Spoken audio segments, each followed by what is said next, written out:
Hey, what's up, guys? This is Purpose Driven Live Sports Game, and I'm here to talk to you guys about the NBA playoffs today.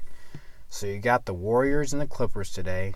That starts at 7:30, and then you got the Philadelphia 76ers and the Brooklyn Nets. I want to first talk about the Warriors. In the first game, Golden State won by 17, but that game was actually pretty close if you think about it. The Clippers bench, mainly Lou Williams and Montrezl Harrell, was really the reason why the Clippers were in that game in the first half until the Warriors went on a little run due to what the Clippers felt like was really bad officiating, which I can agree with. There were calls that should have been made that weren't made. Mainly, Steph Curry did foul Lou Williams on a shot that was not called. And then later, I could tell that there was a makeup call because Steph Curry was fouled on a shot, didn't get called, but I'm not going to really talk about officiating. Pick and roll is how you're really going to expose the Warriors' defense this year. Mainly if you have a pick and roll that really centers around getting Steph Curry one-on-one or getting DeMarcus Cousins one-on-one. What Lou Williams did was every time he came down the court, or almost every time, 90% of the time, was he always got DeMarcus Cousins to be the guy who switched on him on the pick and roll. Then he took him to the rim. Or what happened was if a guy stepped up who wasn't DeMarcus Cousins on the pick and roll, because he went after everybody basically, was he got that help defender to step up, then he got the other guy, which was Montrezl Harrell. They're really good in pick and roll to get open layups or open shots or get to the free throw line. Montrezl Harrell had over 20 points in the first half alone just off of not only offensive rebounding, but the pick and roll situation that he and Lou Williams had.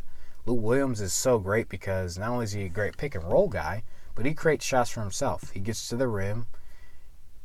He's just fearless. And he's got a great floater. He's a great free throw shooter. He's actually a very good three-point shooter. He's got many ways to get himself points.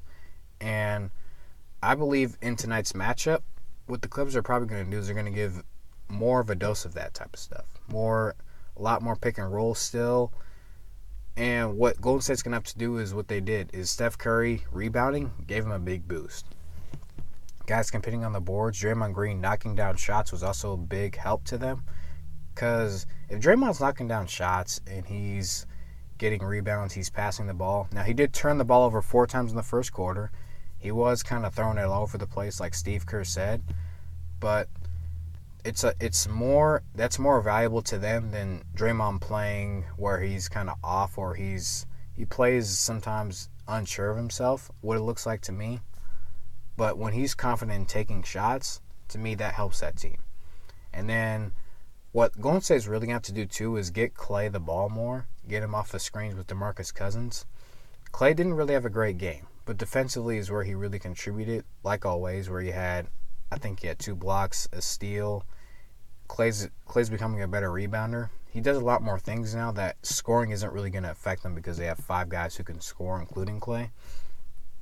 So, to me, what's going to have to happen is they get Klay involved more. They already got Steph going to me in the first game. Kevin Durant was doing his thing. I will say this about Patrick Beverley and Kevin Durant. That's going to be a matchup that you're going to have to keep observing, is if those two are going to keep going at it and if they're going to get more technical fouls. Because in your 7th technical in the playoffs, you're suspended. They both already have 2. To me, Patrick Beverley is going to be eliminated from the playoffs before he even gets his 7th. But Kevin Durant has to know that and know that there's going to be a lot of calls that aren't made. There are going to be people who are going to try to get under his skin. He's got to be aware of that and just kind of have more self-control. But I'm not really worried. I believe Warriors will sweep the Clippers. To me, there's just, not only is it the talent, but the experience is there. Don't have any worries about that series. Clippers might sneak a game out, but I'm picking the Warriors in 4. Now, Philadelphia versus the Nets. What Brooklyn's going to have to keep doing is they're going to have to just keep getting out and running. They're going to have to make a lot of free throws like they did. They shot 22 of 25. That's going to be a big help for them.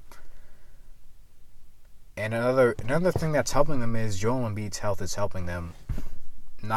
It's weird how it's helping them because him only playing under 30 minutes keeps that rebounding and that shot blocking presence off the court.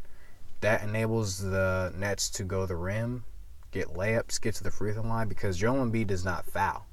He's just a great shot blocker. His timing, he's a great rebounder. And that also helps him on the defensive end where, because he's such a great presence where he can get his mid-range shot, he's a great post player. He gets to the free throw line a lot. He's not a great three-point shooter. So if I were the Nets, I'd kind of back off until he gets into the mid-range post area and allow him to shoot that because he's not a great shooter yet. But his health is not only helping the Brooklyn Nets, but it's kind of hampering what the lineups for the Philadelphia 76ers. And Ben Simmons, like I said, is a guy who I believe is a liability at this point. If you have guys who are really just sagging off of you because you can't shoot, that's going to be a problem for spacing. Tobias Harris only had 6 points. J.J. Redick only had 5 points. Jimmy Butler was the only guy to me who was really searching for a shot and getting results. He had 36 points and 9 rebounds. He was playing defense. What is Brett Brown, the coach for the 76ers, going to do? What is he going to do to get guys involved, guys open? I don't know how you really do that. Because Ben Simmons, to me, is a guy who you can sag off of. Then you can have another extra help defender for Joel Embiid. Even though Joel Embiid is actually exposing that to me by getting Ben Simmons the ball when he's double teamed. So I wouldn't necessarily leave Ben Simmons if he's in the lane, but you got to be able to double team Joel Embiid too, because one-on-one you can't really guard him. That's out of the question. I don't know. Who am I picking to win tonight's game? Off the top of my head, I'm probably going to pick Philadelphia to bounce back. But I would not be surprised if the Nets actually pulled out this game again. I think if they win both these games, they'll probably win in 5. I believe Philadelphia would probably steal a game in Brooklyn. But if Philadelphia wins this game, then they'll win in 7. Because to me, Brooklyn's not afraid, and Brooklyn already stole a game. Brooklyn's already got that confidence. You don't want to give a team that's, on the road confidence like they did. And then you got this distraction on the bench for the Philadelphia 76ers. But Joel Embiid has to be efficient. That's one thing I forgot that I was going to touch on in this video, was that Joel Embiid is a guy who, for a big guy, for a guy who shoots close to the basket, for a guy who shoots three-pointers, he's very inefficient. He only shoots 48% from the field. I've always found that a little weird about Joel Embiid, but it's not something I'm not surprised by it anymore, just because of the offense of the Philadelphia 76ers, where they want to have a lot of spacing because they don't have a lot of shooters off the bench. But to me, what you have to do if you're Joel Embiid is establish your dominance from the post first, so that when you stretch out, then you can get more shots where you can drive, because he's actually a pretty good dribbler. He can get to the basket. So to me, the key for the Philadelphia 76ers also in this game is you have to make sure that Joel Embiid is efficient, because shooting 5 of 15 from the field is not going to help the team win. Shooting 12 of 18 from the free throw line is not going to help the team win. So efficiency is going to be a big key to me in this next game. But that's going to do it for this video. I want to give another quick shout out to When Boredom Sets In, a great channel, and Suicide H29. Both have been really good influences on me, on my content. And both have been really great to me in terms of getting my content out, especially When Boredom Sets In. He's been great at helping people, view my channel, view my content.